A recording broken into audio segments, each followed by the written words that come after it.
जय हिंद दोस्तों, रक्षित खन्ना के चैनल में आपका स्वागत है। दोस्तों कैसे हैं आप? उम्मीद करता हूं कि आप अच्छे होंगे। दोस्तों आज के इस वीडियो में मैं आपको एक जबरदस्त रिपोर्ट समझाऊंगा और दोस्तों ये रिपोर्ट है भारत की अर्थव्यवस्था के बारे में। भारत की जो अर्थव्यवस्था है वो बहुत ही बढ़िया है। इसका मतलब है कि सरकार के पास पैसे की कोई कमी नहीं है, सरकार के पास पूर्ण पैसा है। दोस्तों इसी पर एक रिपोर्ट आई है भारत सरकार की, पेंशन मंत्रालय की। भारत सरकार ने, पेंशन मंत्रालय ने खुद ही बताया है कि हमारे पास पैसे की कोई कमी नहीं है।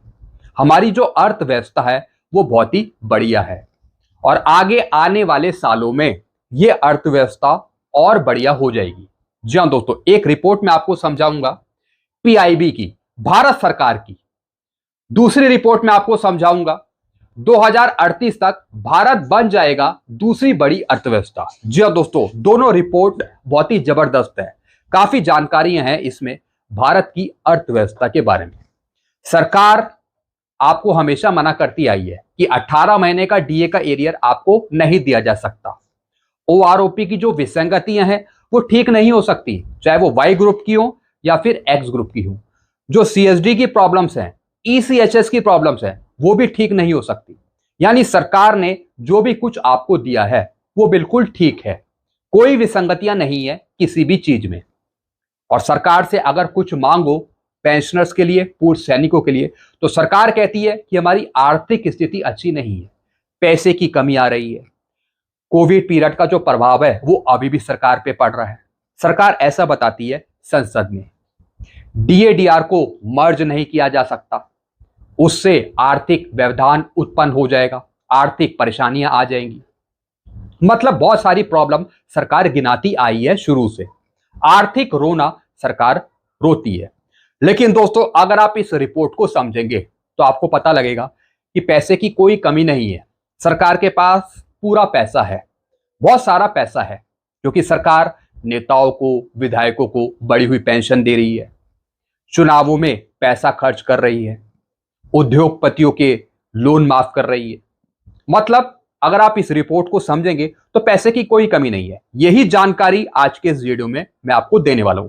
दोनों रिपोर्ट में आपको समझाऊंगा। वीडियो में आगे बढ़ने से पहले एक छोटी सी अपील मैं आपसे करूंगा, और अपील है चैनल सब्सक्राइब की। देखने में आया है कि 34.1% ऐसे पेंशनर्स हैं, फैमिली पेंशनर्स हैं, जो बिना चैनल सब्सक्राइब किए ही वीडियो देख रहे हैं, जिससे क्या हो रहा है, मेरी जानकारियां, वीडियो के नोटिफिकेशन उन तक नहीं पहुंच पा रहे। तो दोस्तों मैं आपसे अपील कर रहा हूं, आग्रह कर रहा हूं कि अगर आप पहली बार मेरे चैनल पे विजिट करते हैं या फिर वीडियो देखते हैं तो सबसे पहले दोस्तों आप चैनल को सब्सक्राइब कर लीजिए, ताकि मेरी जानकारियां और आगे आने वाले वीडियो के नोटिफिकेशन आपको तुरंत मिल पाए। चैनल का नाम है रक्षित खन्ना। इस चैनल के माध्यम से बिल्कुल सही जानकारियां, ऑथेंटिक जानकारियां आपको दी जाती हैं। तो सारी जानकारियां पाने के लिए सबसे पहले दोस्तों आप चैनल के साथ जुड़ जाइए, चैनल को सब्सक्राइब कर लीजिए। चैनल का नाम है रक्षित खन्ना। और दोस्तों जो ये परसेंटेज है 34.1% का, जिन पेंशनर्स ने चैनल को सब्सक्राइब नहीं किया, तो दोस्तों इस परसेंटेज को 100% बनाइए चैनल को सब्सक्राइब करके। चलते हैं दोस्तों, अब जानकारियां लेते हैं। सबसे पहले दोस्तों मैं भारत सरकार का जवाब दिखाऊंगा आपको, जो सरकार ने संसद में जवाब दिया है। संसद में सरकार ने कहा है कि 18 महीने का डीए का एरियर नहीं दिया जा सकता, क्योंकि कोविड-19 का जो प्रभाव है, आर्थिक प्रभाव, वो अभी भी पड़ रहा है। ऐसा सरकार शुरू से ही बताती आई है। कई संगठनों ने, अभी तक संगठनों ने डिमांड करी है कि सरकार को 18 महीने का डीए का एरियर देना चाहिए, लेकिन सरकार कहती है कि कोविड-19 का आर्थिक प्रभाव पड़ रहा है, आर्थिक परेशानियां हैं, राजकोषीय घाटा हो रहा है। सरकार ने मना करा है कि ये नहीं दिया जा सकता। फिर वित्तीय तनाव, फिर राजकोषीय फैलाव, यानी आर्थिक व्यवधान उत्पन्न हो रहा है सरकार के पास, इसलिए पैसा नहीं दिया जा सकता। अब दोस्तों एक रिपोर्ट मैं आपको समझाऊंगा, और दोस्तों ये रिपोर्ट है पेंशन मंत्रालय की। प्रधानमंत्री के रूप में मोदी के तीसरे कार्यकाल में भारत विश्व की तीसरी सबसे बड़ी अर्थव्यवस्था होगी। और दोस्तों ये जवाब दिया है केंद्रीय मंत्री जितेंद्र सिंह ने, जो पेंशन मंत्रालय के मंत्री हैं। इन्होंने बताया है कि मोदी जी के तीसरे कार्यकाल में भारत की अर्थव्यवस्था बहुत ही बेहतर है, बहुत ही अच्छी है। फिर क्या बताया दोस्तों उन्होंने कहा है कि प्रधानमंत्री श्री मोदी ने जब 2014 में कमांड संभाली तो भारत विश्व की 10वीं सबसे बड़ी अर्थव्यवस्था थी।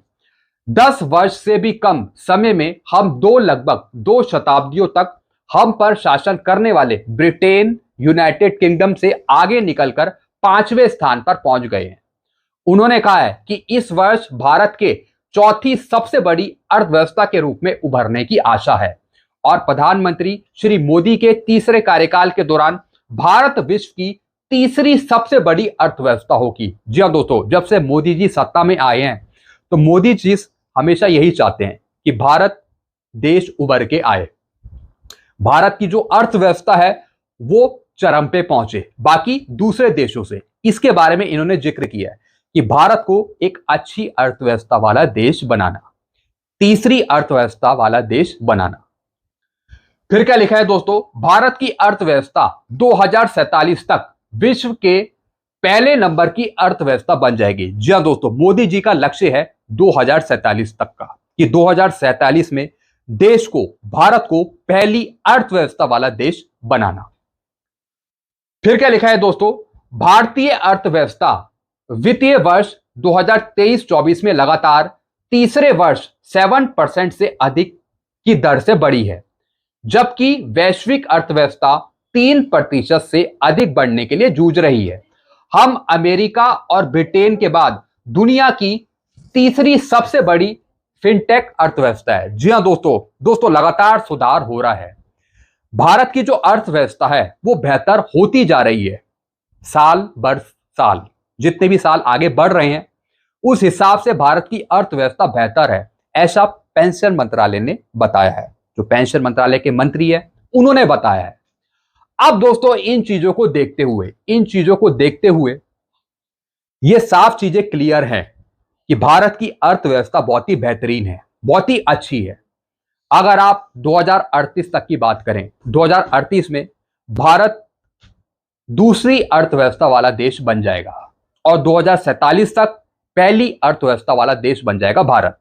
अब दोस्तों इसी पर एक और रिपोर्ट है जिसने बताया 2038 तक भारत बन जाएगा दूसरी बड़ी अर्थव्यवस्था। इसका मतलब है जितनी भी जरूरतें हैं हमारी आपकी वो सब पूरी होंगी सरकार के द्वारा। लेकिन क्या सरकार करना चाहेगी, ये एक सोचने वाली बात है। तीसरी अर्थव्यवस्था वाला देश भारत, चौथी अर्थव्यवस्था वाला देश भारत। इतनी बड़ी अर्थव्यवस्था वाला देश होने के बाद भी पैसा नहीं है सरकार के पास। आर्थिक रोना रो रही है पेंशनर्स के लिए और सरकारी कर्मचारियों के लिए।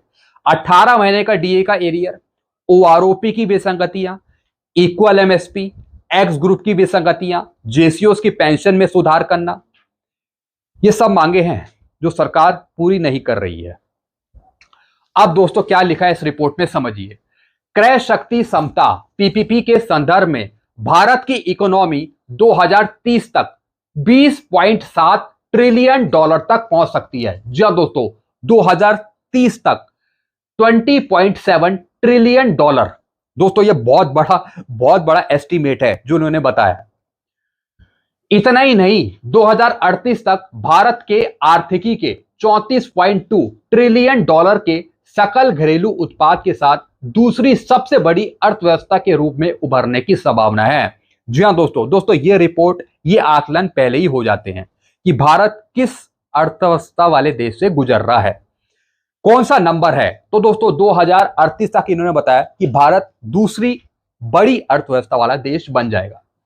ईवाई की एक रिपोर्ट में यह भी कहा गया है कि अगर भारत उचित कदम उठाता है तो वह उच्च अमेरिकी टैरिफ के असर को जीडीपी के लगभग 0.1% तक कम कर सकता है। जी हां दोस्तों डोनाल्ड ट्रंप चाहे जितनी भी टैरिफ लगा लें, लेकिन दोस्तों उसका आकलन अर्थव्यवस्था से ही होगा।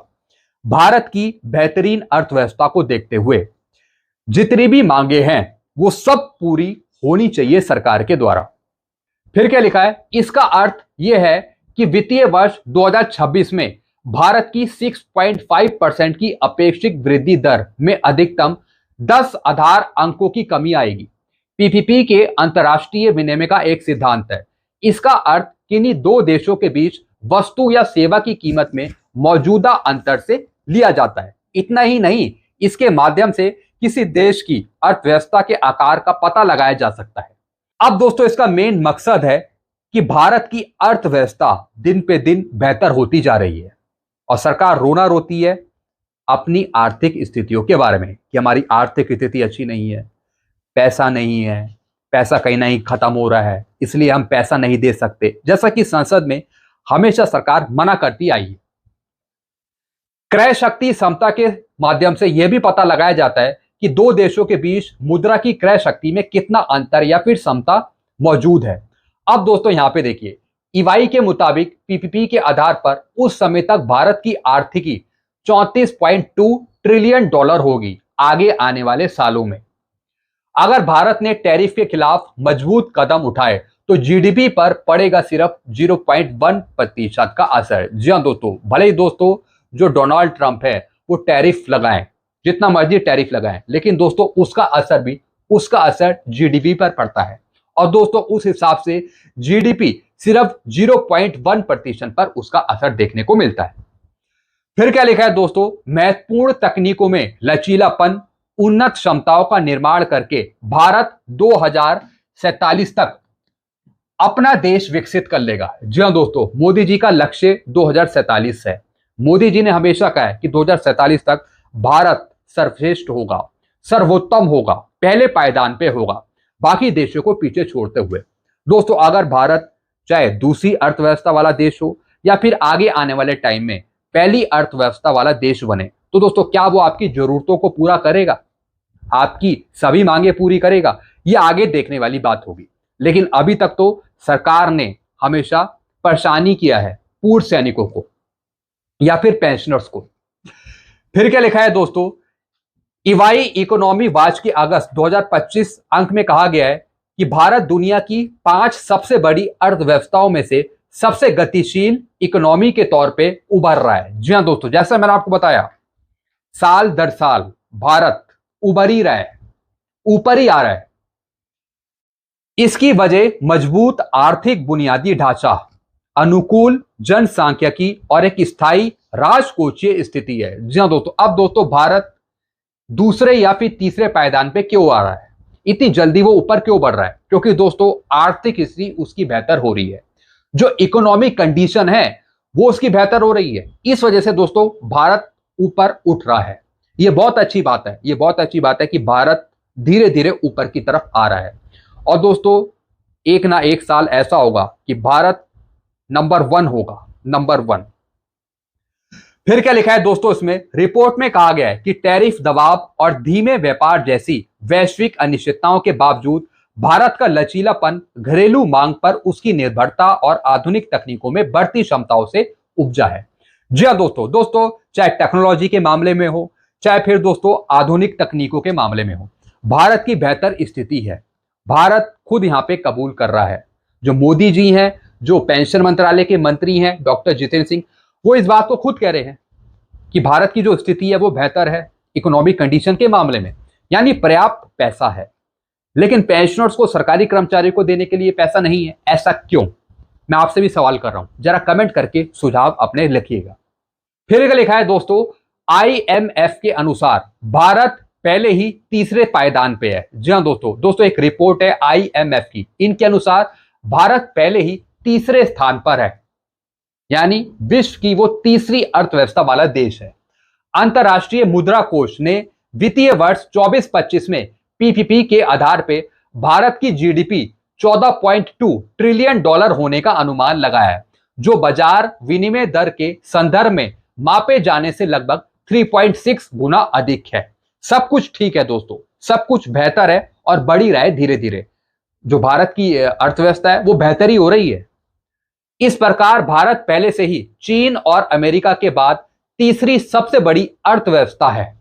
जी हां दोस्तों, इसकी रिपोर्ट पहले भी आई थी कि धीरे धीरे जो भारत है वो ऊपर की तरफ बढ़ रहा है। साथ ही साथ चीन और अमेरिका के बाद तीसरी सबसे बड़ी अर्थव्यवस्था वाला देश है। अगर भारत और अमेरिका 2028 और 30 के दौरान 6.5% और 2.1% की औसत दर से बढ़ते रहे तो भारत 2038 तक पीपीपी के संदर्भ में अमेरिकी अर्थव्यवस्था को भी पीछे छोड़ सकता है। जी हां दोस्तों, अगर ठीक इसी तरीके से परसेंटेज के हिसाब से सब कुछ ठीक चलता रहा, औसत के हिसाब से, तो भारत 2038 तक विश्व की दूसरी सबसे बड़ी अर्थव्यवस्था वाला देश बन जाएगा। अमेरिका को भी वो पीछे छोड़ देगा। दोस्तों ये तो हम अच्छी बात करते हैं कि ऐसा हो 2038 तक, लेकिन आपके फेवर में भी बातें होनी चाहिए पेंशनर्स और सरकारी कर्मचारियों की। मोदी जी देश के लिए अच्छा कर रहे हैं, ये बहुत अच्छी बात है, हम पूरा सपोर्ट भी करते हैं, लेकिन आपके लिए भी तो अच्छा करें, जो आपकी मांगे हैं उनको भी तो पूरा करें। दोस्तों ये सब चीजें हैं जो मैंने आपको समझाई है। बाकी दोस्तों इन रिपोर्ट से आप क्या समझते हैं, मोदी जी ने या फिर जो पेंशन मंत्रालय के मंत्री जी ने बताया, आप उससे क्या समझते हैं, जरा कमेंट करके जरूर बताइएगा। भारत की जो स्थिति है वो बहुत बेहतर है, पैसे के मामले में सब कुछ ठीक है, लेकिन फिर भी सरकार 18 महीने का डीए का एरियर नहीं दे रही, जो आपकी मांगे हैं वो पूरी नहीं कर रही। अब इसका क्या मतलब है, जरा कमेंट करके आप बताइएगा। तो दोस्तों बस यही जानकारियां थी, नई जानकारियां थी जो मैं लेके आया था। ऐसी जानकारियां पाने के लिए आप चैनल को सब्सक्राइब कर लीजिए, ताकि ऐसी जानकारी या इंफॉर्मेशन आपको बराबर मिलते रहे। चैनल का नाम है Rakshit Khanna. Thank you so much.